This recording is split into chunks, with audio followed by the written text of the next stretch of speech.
paid attention, but it's a little hard to see for a beginner. But you can see it after a while. Like in this case, green with yellow.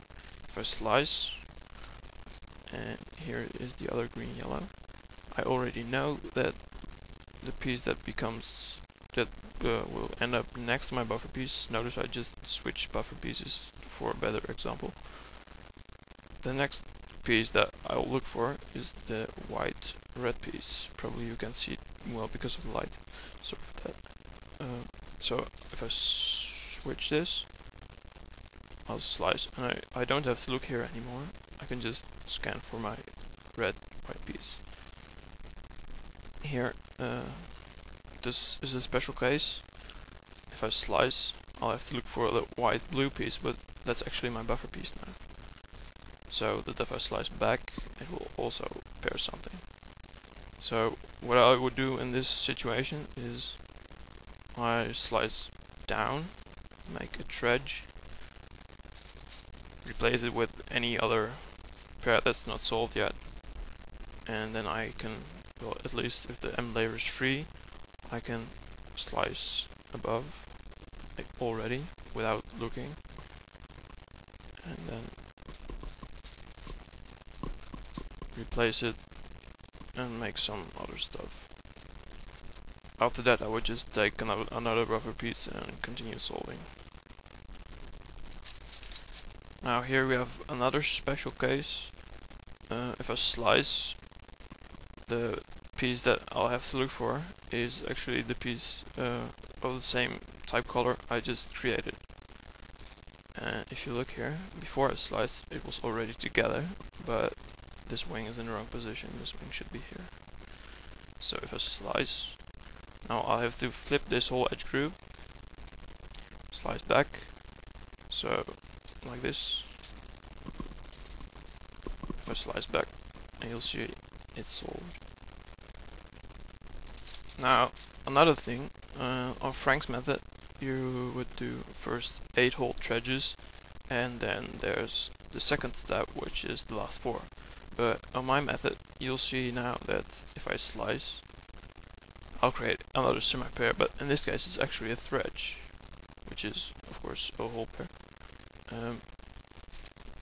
So, at this method you just have one step and it's very long. Well, it's actually as long as Frank's method. I think the moves you make are approximately the same as on this method. So yeah, it's about the same amount of moves, only I like the recognition better. Now another special case, like if I see before I finished my edge pairing, I have an edge group which has 2 flip wings, or 1 flip middle edge if you like. If you have this on the end and everything is already paired, it will be nasty to solve. It would take like no L parity algorithm on 4x4 to solve this. But if you have this on 5x5 and you already see that early, you can solve it a bit faster. With too bad this already is a semi-pair, by the way, because you'll need that group. You find a dirty group, you slice, and now if you flip this edge group and slice back like this, you would solve it, and it's a bit faster than just the OL parity. For one step of creating 2 semi-pairs, I would spend about 8 or 9 moves in total for that. We can check for that, because let's see here. 1, 2, 3, 4, 5, 6, 7, 8, 9. Well, actually it was 8 because I did a hard turn, which was not necessary, but that's beside the point. Basically, if you notice that you're doing 10 moves or more, then you should look for more efficient ways to pair. Well, that's about it. Good luck. some afterwards. The parity, which I mentioned, the only case you can have is like this.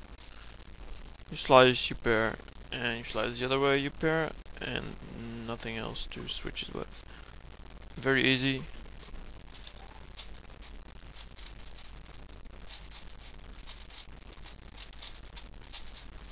And done. Take a look at my site, www.eriku.110mb.com. You can see it in the video description. There will probably be a link to this tutorial. Keep an eye out at Ryan's n times n simulator, because maybe I'll do some example solves there, very slow, so it's a bit better than this crappy video view. And of course, thanks for watching.